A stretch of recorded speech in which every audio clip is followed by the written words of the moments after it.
Welcome to another episode of Fight the Burnout. This is episode one of the newest season, season four.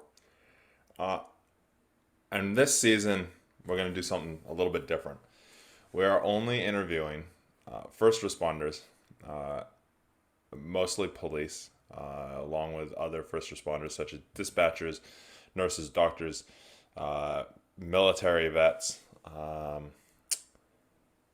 the reason we're doing that this season is because, one, in my viewpoint, it is one of the highest stressful jobs you can probably do. I believe law enforcement is actually probably one of the highest. The reason I say this is because we consistently, as law enforcement, you consistently go to and see the bottom rung of everything. You see people at their worst. You don't get called to somebody's house because they want to say hello or they want to give you a cake. It does happen, but it's very rare. You get called when somebody's relationship isn't going well. You get called when somebody's in traumatic need. You get called when somebody is trying to kill someone. You get called when somebody is beating the crap out of somebody else. You get called when somebody's just murdered somebody else. And you get called when people don't know how to deal with it. Now, I'm not saying everybody needs to know how to deal with it, but a lot of times when you get called, it's people pawning their stuff off to somebody else, like domestics. And then they don't like you there. They don't want you there. You get there and then they tell you to piss off. They tell you to leave. They tell you they don't want you. They didn't call you. And maybe sometimes they didn't, but that's, as an officer, it's your job. And so you're in a way sometimes hated a lot, or you see the hate a lot. And so this is why this season we're going to talk about that, because as a police officer, if you can figure out and you can work through tools that really get you so you don't burn out, so that the trauma doesn't as such affect you as much, it will always affect you, then you can be the best police officer. Now, if we take that into what we call as law enforcement, as the civilian world, if we take that over into there, you know, the tools that you can learn from somebody who's in such a high stress job, I take CEOs are up there as well. They don't have it right. But again, you don't have that trauma of first week in the job getting a shotgun pulled on your face, or seeing a dead body, or seeing somebody that's been murdered, or seeing somebody that's beat a kid to death. And sorry if it triggers you, but it's the truth. Uh, if it triggers you, then you definitely need to come see us. But as a civilian, you can learn a lot from this, because if you take the tools from somebody who is in such a high pressure role and you apply it to yourself in what you feel is high pressure, but is not a life or death as such always, then you can advance so much faster. You can become so much stronger. You can become more productive in yourself and in your life. So this is why this season that we're doing it. Now, this first episode, I'm going to tell you about my story again. And we've gone through this in episode one of the whole podcast. But I want to recap and what I've learned over the years of running the podcast, coaching future law enforcement, coaching business professionals, coaching people that want to excel in their life. I'm going to teach you and I'm going to tell you this key things. There's three key things that I believe if you implement into your life, it will change everything. So if we rewind for a second, I joined the New Zealand Police Force in 2011. I went to what we call police college, or in the US called academy, depending on where you are in the world, depends on what it's called.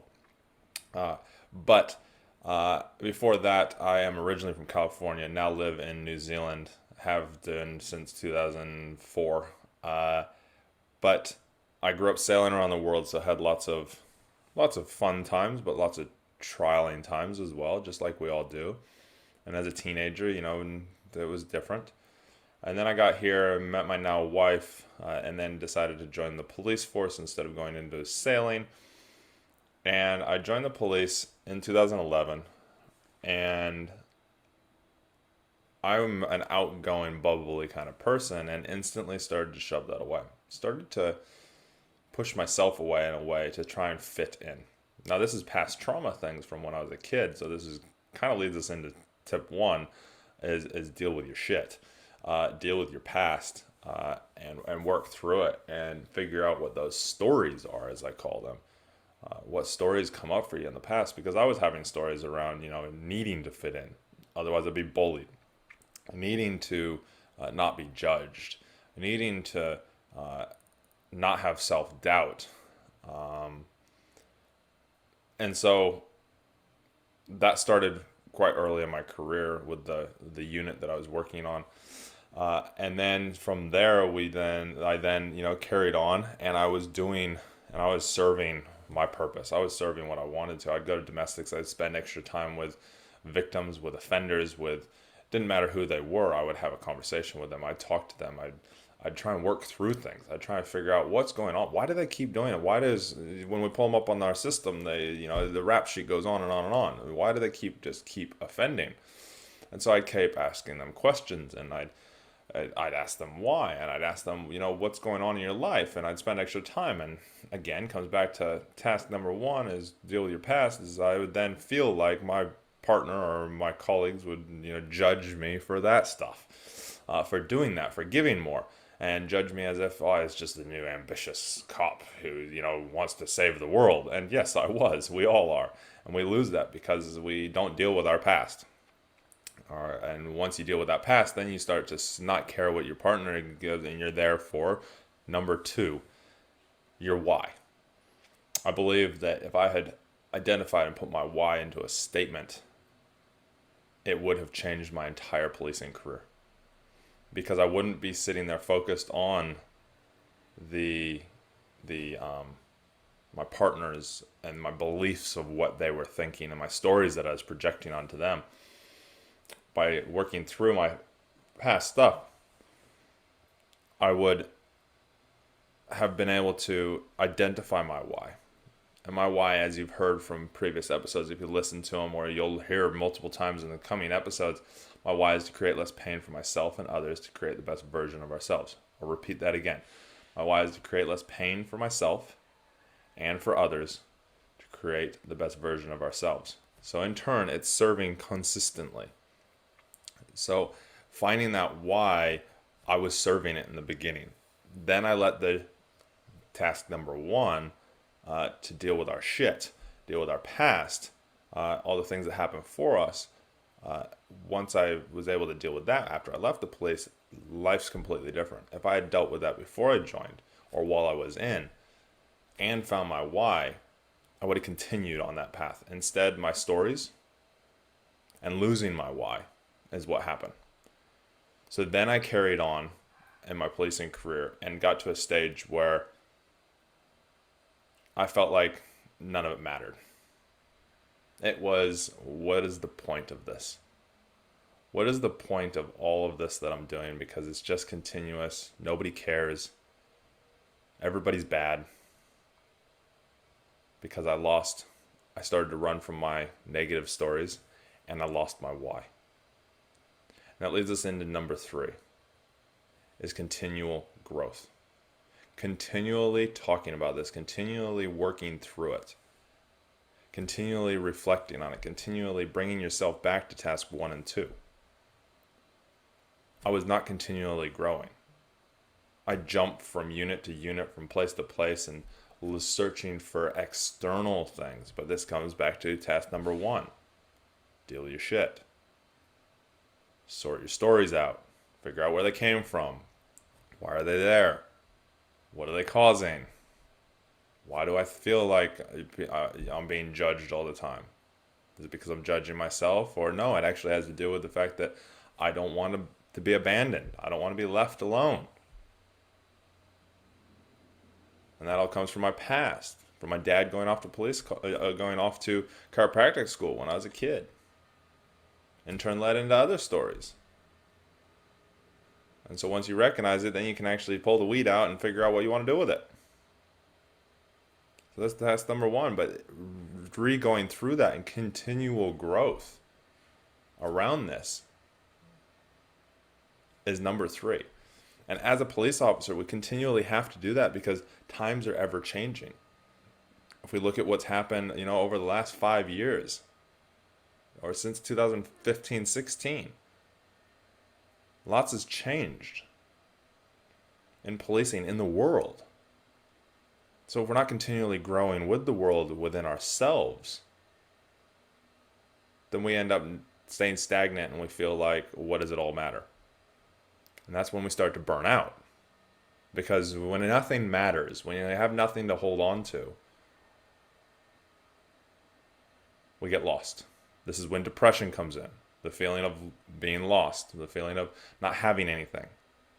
This is when anxiety comes in, because when you feel like you have nothing, your mind wants something and it doesn't know what to grasp onto, so it looks for everything, and then it starts to fear everything.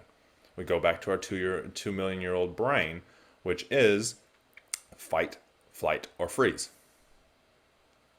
So which stage are you in? Fight, flight, or freeze? If you're honest with yourself, in an emotional state, fight, flight, or freeze. Are you staying stagnant? Are you not going anywhere? Are you frozen? Are you fighting like hell but it doesn't feel like it's winning and just nothing comes right and everybody is like, you're just so nasty and so not fun to be around? That's fight. Flight, are you running away and don't want to be around anybody? This is where I got to in the end. Flight, I went to flight. I was like, I'll find a different unit to be on. I went to VIP protection. Thought it was all going to be better because I was going to be training. My mind was going to be distracted.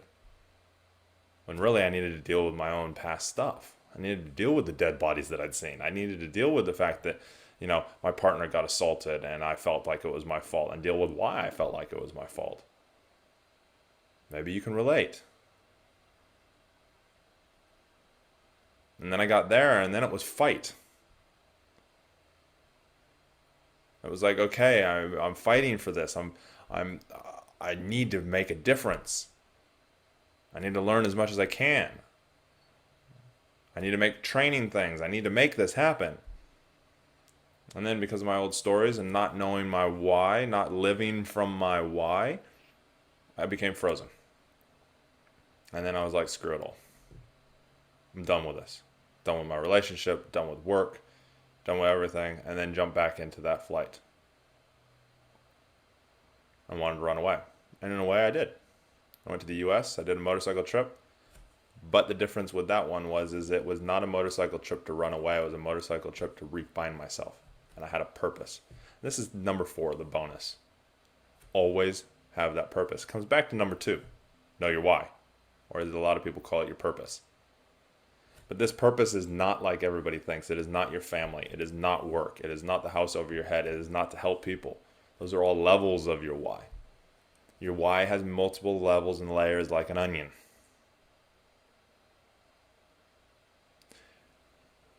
Or like layers of a pyramid. But at the base level, it is your true why. Mine, to create less pain for myself and others, to create the best version of ourselves. So as law enforcement, I learned all this after I left. After I took leave without pay. After I hit so-called rock bottom. After I almost got a divorce with my wife. After I almost cheated on her. After I found myself wanting to pummel people's face into the ground.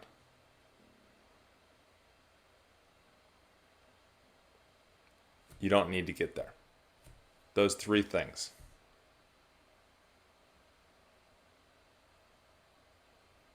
Deal with your shit, or you work through your stories and where they come from and where the core of them is. Know your why, dig deep into it. And 3 is to not stop growing. Not stop working on yourself. Number 4, that little bonus, always look for that outcome. Leads back into number 2, but always have an outcome. Always look for an outcome from everything that you're doing. Just like here, take one thing from this. That's your outcome. So really think about this as you're fighting the burnout. But as we go through these next episodes, when you're listening to these law enforcement and first responders, really listen to their stories, their journeys. and really pick up those little nuggets, as I call them, from it. But look for those three things: their stories, their why, and how they're continuously growing. And if you need help with any of those three, we are here to help. We have a program, it's called Productive AF. Productive AF is all about lining the three of these up and keeping you as productive as possible so you can be in the career that you love, you can have the relationship that you love, you can have the self that you love, you can have the finances that you desire. All of it. But take things from these episodes as we move forward to learn from it. I'm going to be giving nuggets. I'm going to be helping people find their whys. I'm going to be helping people deal with their stories. People are going to be telling us their stories. People are going to tell us their whys and tell us their tools they use as active or past, retired first responders and law enforcement. But if you're feeling like you're burned out, ask yourself, are you in fight, flight, or freeze? Have you dealt with your shit? Have you dealt with your stories? Do you know your why? And how are you continuously growing? Those are your three things. So, you can always reach out to us at team@createfromwhy.com. You can go to our website, createfromwhy.com, obviously. But really think about the things that come this season. There's some pretty big, impactful things. And we look forward to helping you, and always just look for one thing out of every situation, that purpose, that outcome. Just look for one thing and then be grateful for it. Be grateful for that. There's tons of things that go around these three things of making sure you deal with your stuff, making sure that you have your why, and making sure that you're continuously growing. There's there's the offsets of each one, but just focus on one thing. And again, remember, reach out to us. It's team@createfromwhy.com. Or alternatively, go to our website and book in a call with me. Book in a session with me. It's free.